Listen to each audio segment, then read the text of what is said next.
Something snapped on the night of April 25, 2026, and it snapped loudly. Gunshots rang out at the Washington Hilton Hotel during one of Washington, D.C.'s most politically charged annual gatherings, the White House Correspondents' Dinner, and for a few terrifying minutes, the most powerful people in the United States scrambled for their lives. The President of the United States was rushed out of the building, cabinet officials fled, and a 31-year-old teacher from Torrance, California named Cole Thomas Allen stood at a security checkpoint armed with a shotgun, a handgun, and knives, having just fired rounds that struck a Secret Service agent.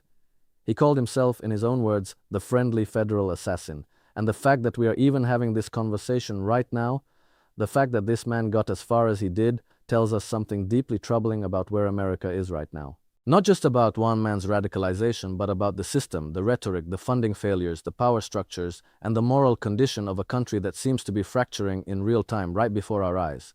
Now let's go deeper, because this story is not just about Cole Allen. It never is. It's about everything that made Cole Allen possible.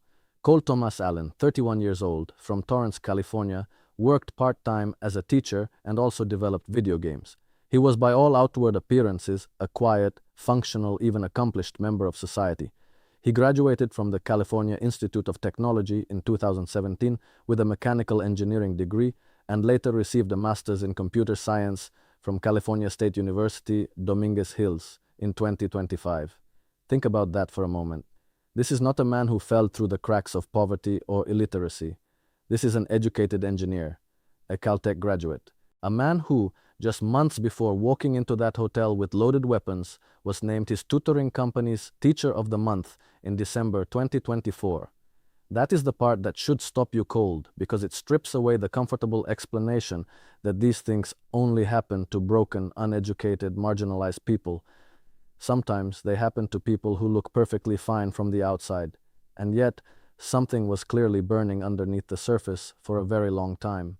His sister described to law enforcement a pattern of what she called radical statements and escalating rhetoric from her brother, including repeated references to a plan to do something to address issues in society.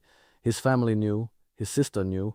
She watched her brother drift further and further from reality, deeper and deeper into a world where political rage displaced rational thought, where abstract grievances transformed into a concrete plan for violence. Allen's sister confirmed he purchased 2 handguns and a shotgun, which he stored at their parents' home without their knowledge, and that he regularly trained at a shooting range. He was preparing, methodically, and nobody, not his family, not his colleagues, not the background check system, not law enforcement, caught it in time. Now here is where I want you to really think carefully, because this is where the story becomes a mirror held up to American society. Allen's family members also said he was affiliated with a group called the Wide Awakes and had attended a No Kings protest in California. The Wide Awakes, it's a name that echoes an earlier period in American history. The original Wide Awakes were a political marching organization in the 1860s, aligned with the Republican Party of Abraham Lincoln. The modern version has emerged as a left-wing activist formation, and Cole Allen was part of it. He attended anti-Trump protests. He participated in the political opposition movement. He was not lurking in isolation somewhere. He was embedded in a social and political community that was feeding his sense of righteous anger, giving it structure, giving it language, and, whether its leaders intended this or not, giving it direction. In his manifesto, Allen assailed the president as a traitor and pedophile and detailed his desire to kill administration officials. He titled the document Friendly Federal Assassin and sent it to his family members, a sister in Rockville, Maryland, and a brother in Connecticut, just minutes before the shooting. He wrote that law enforcement, hotel employees, and guests were not his intended targets, but that he would still attack them to get to the administration, adding, "I really hope it doesn't come to that." The casualness of that phrasing is chilling. I really hope it doesn't come to that. He was prepared to shoot through a crowd of 2,500 people if necessary. He had already made the calculation that bystanders were, in his words, somewhat complicit for choosing to attend an event where the president was present. He had already dehumanized everyone in that room. The manifesto contained an objection and rebuttal section where Allen appeared to be in a back-and-forth moral argument with himself to justify the plan, wrestling with the ethics of what he was about to do like a man split between 2 versions of himself.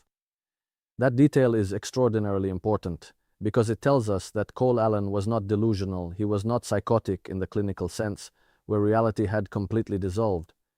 He knew what he was doing was wrong. He knew it deeply enough to write out the arguments against it and then try to rebut them. He had internalized the moral framework that says assassination is wrong, and then he built a counter-framework on top of it to override that conscience. That is not madness. That is radicalization.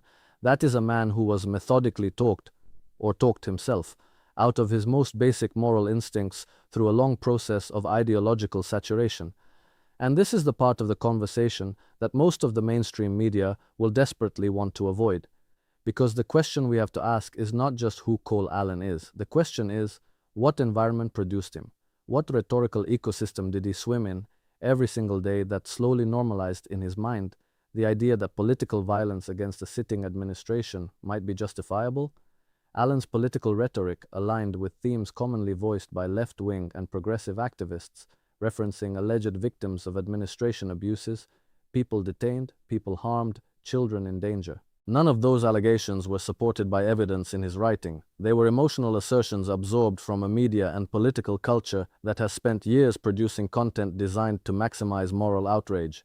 And somewhere along the way, Cole Allen absorbed so much of that outrage that it overwhelmed every other circuit in his reasoning. In his manifesto, Allen noted that he walked into the hotel with multiple weapons, and not a single person considered the possibility that he could be a threat. The security at the event is all outside, focused on protesters and current arrivals, because apparently no one thought about what happens if someone checks in the day before, he wrote. He checked in on Friday. The dinner was on Saturday. He spent the night in the same hotel where the president would be attending a black tie event. He studied the security setup. He identified the gap. He walked through a magnetometer, charged a checkpoint, and got off shots before being tackled. A Secret Service officer was struck by at least one round, but was saved by a bulletproof vest. The president and first lady were evacuated unharmed. The dinner was cancelled.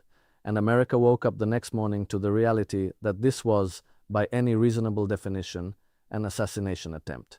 The third serious attempt on Donald Trump's life.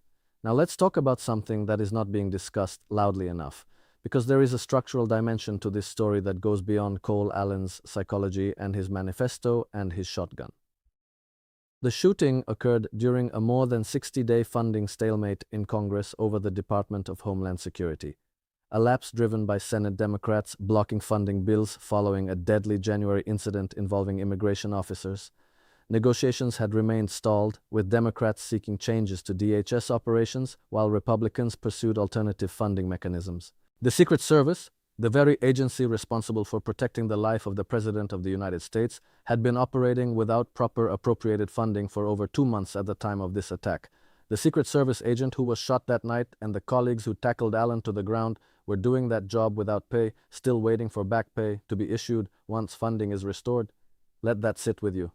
The men and women who stood between a gunman and the president were working for free because Congress could not get its act together. The House Oversight Committee chairman called for a briefing from the Secret Service to determine how the suspected gunman quickly bypassed a checkpoint, noting that DHS, including the Secret Service, had been unfunded for more than 70 days. While the political class in Washington was playing games with appropriations bills, the people responsible for executive protection were stretched thin, underfunded, and, some would argue, understaffed at a critical moment. This is not a partisan talking point. This is an operational reality with life and death consequences, and it almost played out in the worst possible way on Saturday night. The fact that the agent's bulletproof vest held, the fact that the president got out in time, the fact that this did not become the defining tragedy of 2026, that is not a policy success, that is luck, and a country cannot govern itself on luck. Now, there is a bigger picture here that I think we need to hold in our minds, because what happened at the Washington Hilton on April 25th does not exist in isolation. It exists inside a pattern. The incident adds to a growing list of threats against President Trump, including 2 confirmed assassination attempts and a recent incident involving an armed intruder at Mar-a-Lago. 3 serious attempts, 3 times in recent memory, that organized, prepared individuals have moved against the sitting President of the United States with lethal intent. This is not normal. This should not be treated as normal. When a democracy reaches the point where presidential assassination attempts are becoming a recurring feature of its political landscape, something has gone profoundly wrong in the culture, not just in the individual attackers, but in the soil that grows them. Think about the trajectory of Cole Allen's life from the information we now have. As a student at Caltech, Allen participated in the school's Christian Fellowship Organization. He was a young Christian engineering student building rockets and emergency wheelchair brakes and competing in robotics competitions. Authorities found anti-Trump and anti-Christian rhetoric on his social media accounts.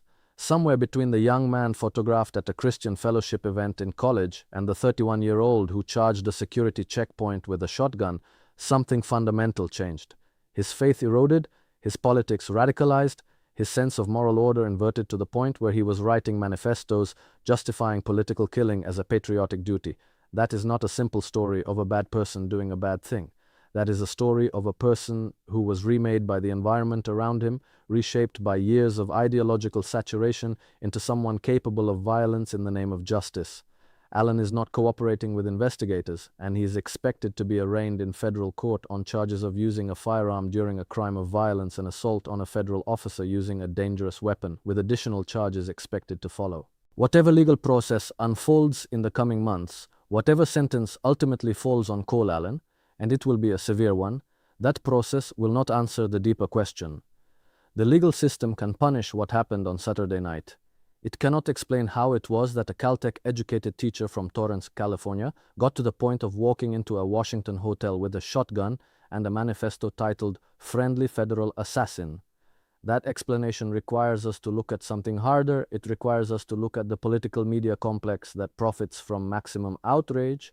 It requires us to look at the activist ecosystems that frame every political opponent not as a person with different views, but as an existential threat to humanity, a criminal, a rapist, a traitor, a murderer of children. When you describe someone that way, day after day, month after month, year after year, you are not merely engaging in political criticism, you are writing a permission structure. You are, for certain people in certain psychological conditions, producing a narrative in which violence becomes not just acceptable but obligatory. Cole Allen absorbed that narrative completely. He did not arrive at his manifesto in a vacuum. He wrote what he had been trained to believe, in the language he had been handed, aiming at the targets he had been pointed toward.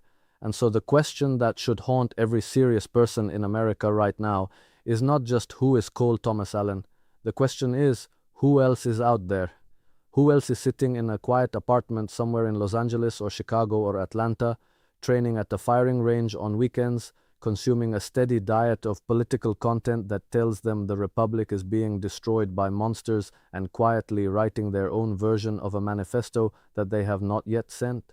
As Acting Attorney General Todd Blanche noted, Allen's behavior before the attack, the methodical planning, the train journey from Los Angeles to Washington, checking in the night before, mapping the security, does appear to indicate that he set out deliberately to target people working in the administration, likely including the president himself.